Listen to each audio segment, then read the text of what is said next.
I'm Ferdi with 14 years, nearly 3,000 events and a team of 30. Good afternoon, my favorite students in the world. It's Ferdi with Event Photography 101, and I'm super keen and excited to answer the question right here on our screen. How do I handle low light situations during an event? How do we do it? We're going to answer that today. So let's get straight into it. Event photography, that's where we party with the guests and we become part of their family. When we're at the party, when we're about to capture these low light situations, these are the shots that we're going to be capturing. We're going to be capturing vocalicious candids, groovy drunk dance photos, wide establishing shots inside and out, details and decorations, portraits of the family, the guests, the couple, the birthday person, random rubbing group shots, going up to people and saying, hey, let's get a photo, let's have some fun. And formalities such as speeches and cutting of the cake and anything else that is planned. These are some details and decorations. Here are some random roaming group shots when we go up to people. And over here, the vocalicious candids with our telephoto vocalicious length and groovy drunk dance photos on the dance floor. And then formalities and portraits. And again, finishing at the start, the wide establishing shots. So let's answer this question. How do I handle low light situations during an event? There's quite a few things that we're going to be tackling. Here, we're going to be going over the light basics, then to lenses, then flash, then talking about the scene and what that means, and then talking a little bit more about IBIS, in-body image stabilization. Sound good? Let's go. Here's the challenge. It's too dark. I can't focus. What does that mean? Grain. Everything is noisy. Everything's just too dark. What can I do? How can I keep up?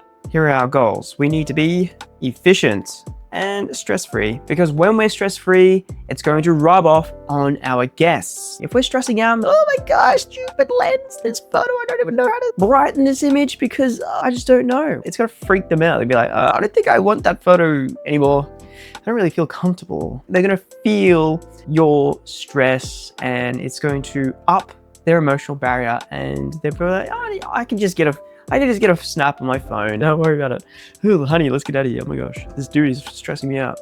Okay, so we want to be efficient. It's going to mean success, and fun equals success. Woohoo! All right, so let's get started. There are 3 light basics that we need to grasp in order to handle really well. Number 1 is shutter speed. What is shutter speed? Let's get this pen working. Okay, cool. Shutter speed, number 1. So this is all about time, okay? Time, fast or slow, okay? I'll get back to that. And then 2, what's 2? Aperture, let's go. Aperture, what is this all about?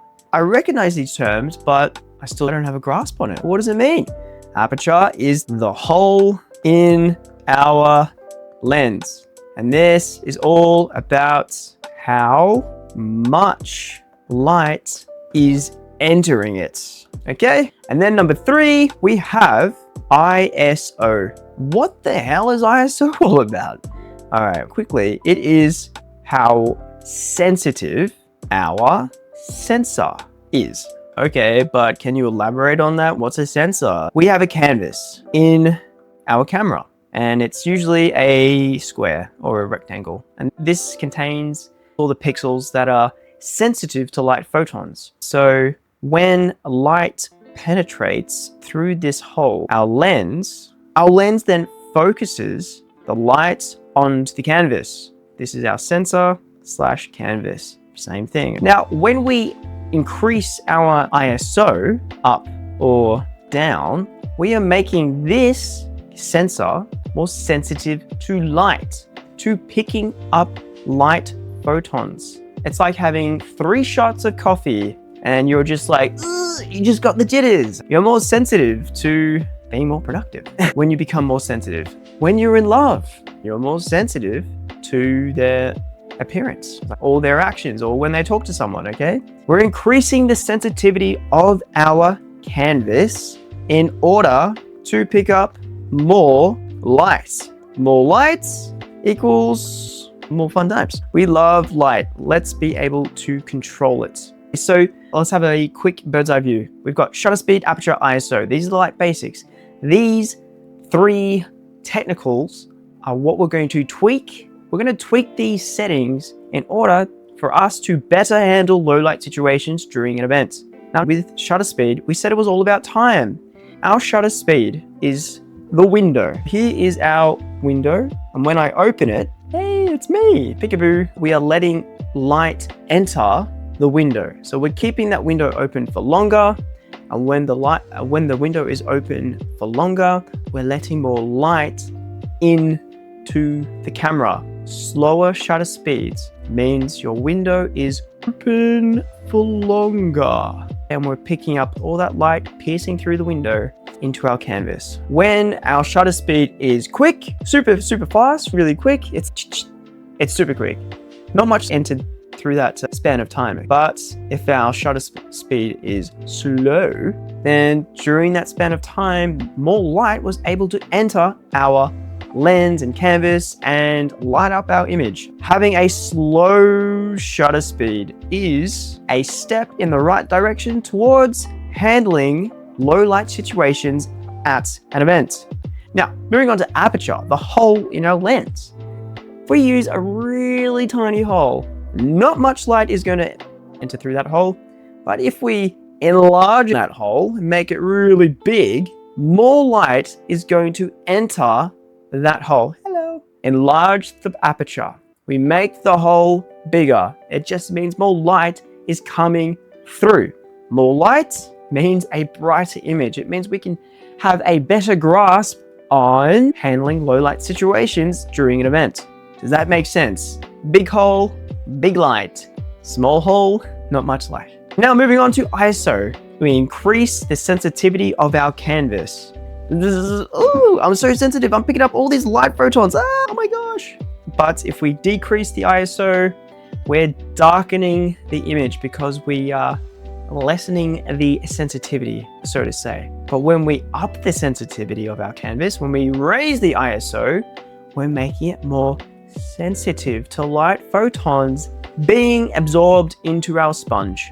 Okay, so ISO, when it's increased, means that we can better handle low light situations during an event. Slow shutter speeds, bigger apertures, the bigger holes, and higher ISOs. Now, there is a trade-off. Okay, so let me go over the trade-offs, the consequences of tweaking certain parameters. Slower shutter speeds means we're going to be picking up more light, but also more blur. So that could be a good thing or a bad thing depending on what you're wanting to achieve. If you're taking photos of the dancing and you have a flash, it lights up our guests, but the shutter speed is still open for a bit longer, okay? So the flash is already gone, but the window is still open. It's still letting light in. That means it's going to capture the motion of our dancers moving their limbs and arms. So the light reflecting from their limbs and arms into the lens, it's going to blur their motions into our canvas. The longer we have our window open, the more motion, the more light we are going to record. We are literally recording motion in time. Now moving on to aperture, a bigger aperture means a tinier depth of field. So depth of field is essentially, you know those bocalicious, blurry, creamy, luxurious backgrounds behind your subjects? To achieve that, we have and use a big aperture, a big hole. So that is a consequence of having a big hole. We only have a tiny zone that's in focus. That zone is so paper thin, it might only mean that my eyelash is in crystal clear, sharp focus. But when we close and shrink that hole, okay, we're shrinking the aperture hole, it means the blurry background behind us and behind the subject is getting less blurry. And it also means that the zone of focus, so for example, you could be resting your lens point of focus on my eyes. When we shrink the aperture hole, instead of just my eyelash being in crystal clear, sharp focus, by increasing this zone of detail, this depth of field, we are enlarging that zone. It means not just my eyelash is in focus, but also my eye and my ear and the back of my hair. All of that is in a zone. That zone is fat and juicy, and everything in that zone is crystal clear. I can see sharp details. And that's the consequence of having a smaller aperture. To sum up with the aperture, big blurry backgrounds with big holes. And the smaller the hole, the more that's going to be in crystal clear, sharp focus. Now moving on to the very last one with ISO. When we raise the ISO, we get grainy images. Let's have a look over here. Let's have a look at a low light photo if we can. Wow. Okay, here we go. Right here. So the more that we up our ISO, the more our image will become naturally grainy and noisy, and we'll get more color distortions and stuff like that with our sensors.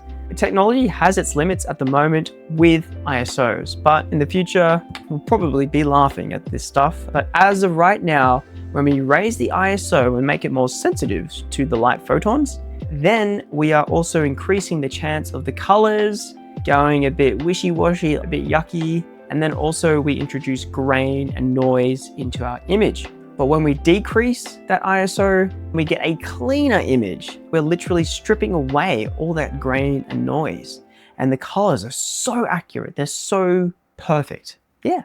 So now that we have over the light basics, we now know that using light basics, we can better handle low light situations by decreasing the shutter speed. How long is that window going to be open for? Quick or slow? And then aperture, the hole in our lens. How big is it? Is it small or is it big? If we enlarge that hole and make it a big aperture like a f1.4 or an f-stop 1.2 or 1.8, then it's a pretty big hole and it's letting a lot of light in. And that can help us with brightening our scene. And then ISO, by increasing the ISO, yeah, sure, we might increase grain, but we're also increasing our sensitivity to the light photons, which means we can really grasp this low light event. Congrats, you just got a speed run on light basics for low light events. So moving on to lenses. Lenses, how can we, what are they? What can we do? What are we gonna do with lenses? Lenses are just a bunch of glass elements. How will they help us? Some lenses are really good for low light and some lenses are not. So why is that? Why are some good versus bad? Let's go over the good. This is what I recommend. Good equals fast lenses. Fast lenses, essentially lenses that can capture with big holes. And what does that mean? f1.4, f1.8. Okay, hang on, I'm not finished just yet, Ferdi. Hang on, let me drag you down over here. Okay, these are fast lenses. These are fantastic. These will help. These will help in low light situations because it means that we can capture with more light entering our camera.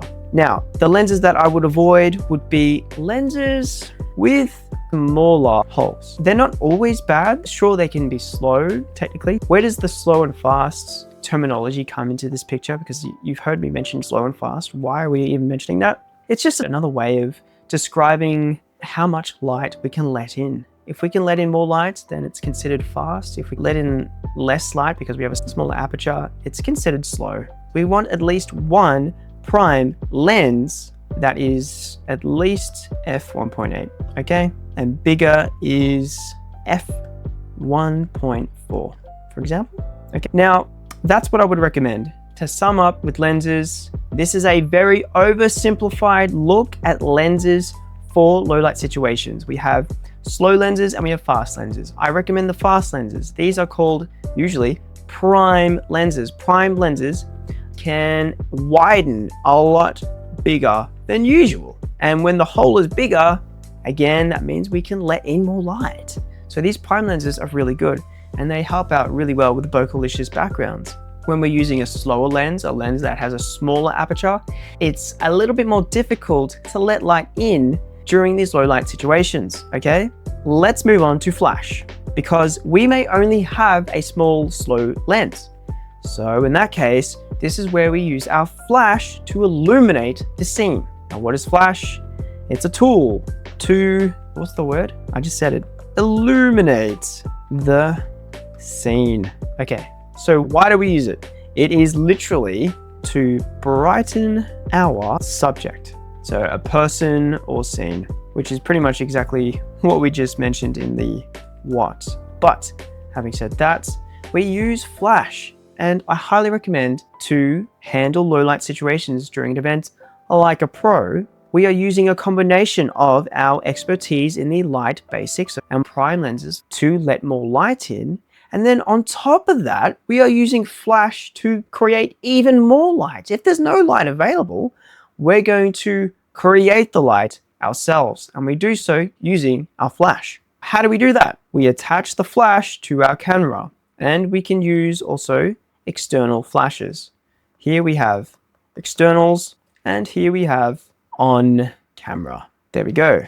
Both are awesome. You don't need to have a mag mod. A mag mod is just a sphere. I highly recommend them. They're expensive as hell, but they are worth it. They are so good, but not essential. But they are very good at softening the light. They soften the light, so when it hits our subject's faces, it's going to have a nice, calmer, more flattering feel and look. Will it highlight their wrinkles as much? No, it won't, because it's going to soften the light.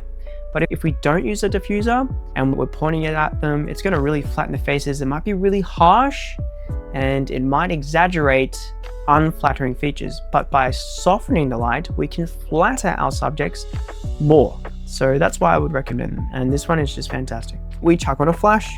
We can use TTL, which is through the lens. That's an automatic mode.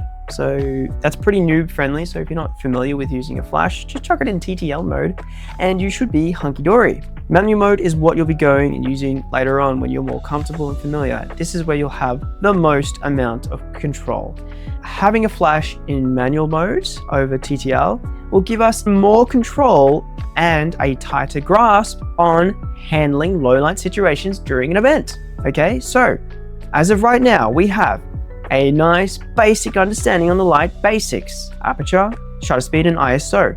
We know a little bit about lenses, fast versus slow. We're using a prime lens, faster lens, bigger hole. We're using flash to illuminate the scene if there is no light. And even if there is light, we're still going to use flash to even it out, to give a more flattering image, because the lighting of the scene, although it may be low light, it may suck. They might have downlight and they might be casting some really old dated shadows on our faces, making us look 20 years older. So having a flash to eliminate that problem and just cut that all out is awesome.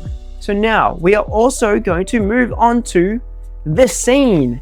What do we mean by this? What, why, how? Thank you for reminding me with these awesome little graphics. All right, let's go up here because we are going to go serious mode. All right, so number one, can you move your subject if the lighting sucks in your low light event? Maybe there's a part of the room which has more light.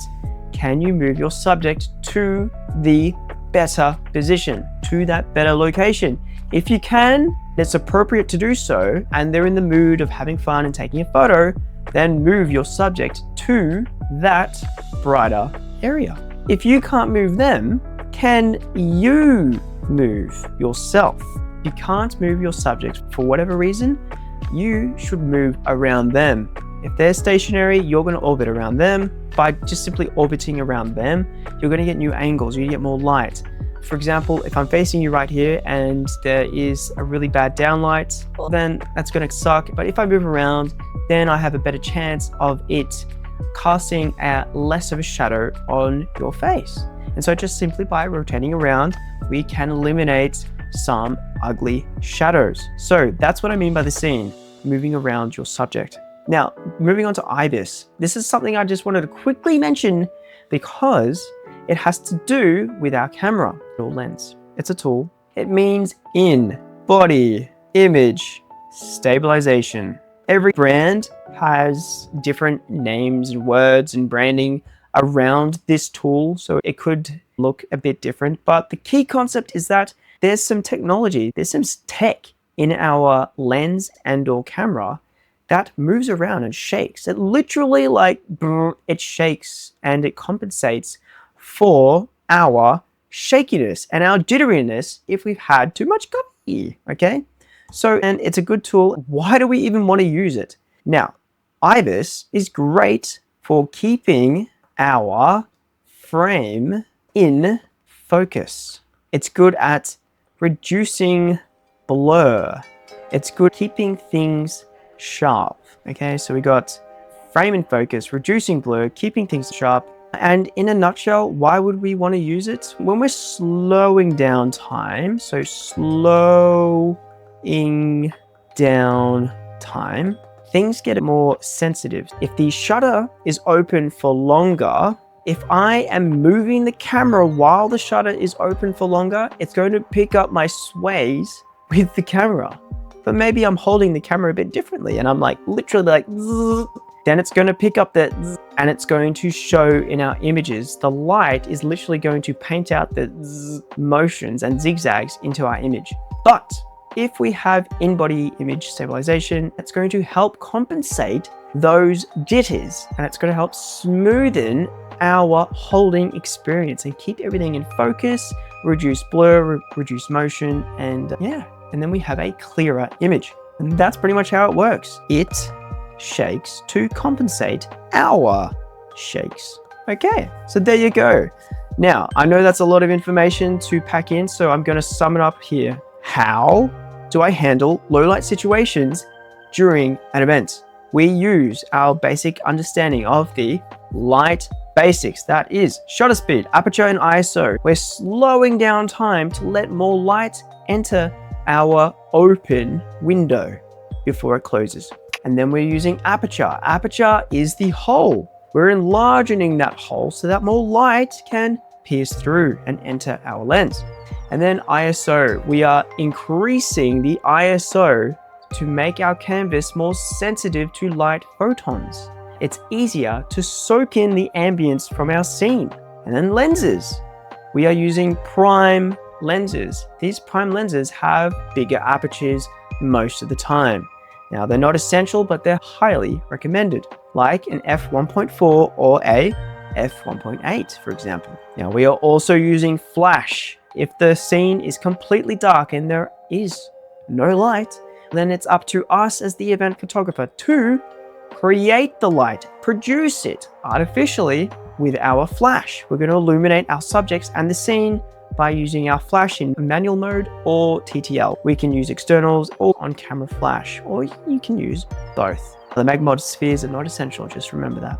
Those are diffusers that help make the light more flattering. Now the scene, okay? This scene, when you're in a low light event, what do you do in that situation? You can move your subjects to a better, more bright area, but maybe you can't move them. Maybe it's not appropriate. Then it's up to you to move around them so that you acquire a better, more flattering angle of light and less shadows on them. And then last but not least, we touched on IBIS, this fancy piece of tech in our camera and lenses that shakes to compensate our shakes. By this piece of gear shaking within our lens and our camera, it helps reduce blur and keep everything in focus. And why does that even matter? It means we can slow down time. We can keep that shutter open for longer, which means more light, and we don't need to worry about the shaking because we have this IBIS tech.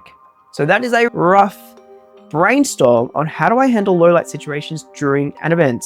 Okay, so I hope that helps. Remember, these are our event essentials. We are going to use this basic brainstorm understanding and knowledge to capture these event essentials. If you don't know what they are, just take a screenshot and then review them later. Alrighty, so my friends, my favorite students of the world, I hope that helps. Please let me know if you have any other topics, questions, specific scenarios, anything that you'd like me to capture in the next videos. And until then, guys, have a, come on, let's get the confetti. Yay, confetti, did you see confetti? Until then, guys, have a good one. I love you lots and I'll see you then. Okay, bye.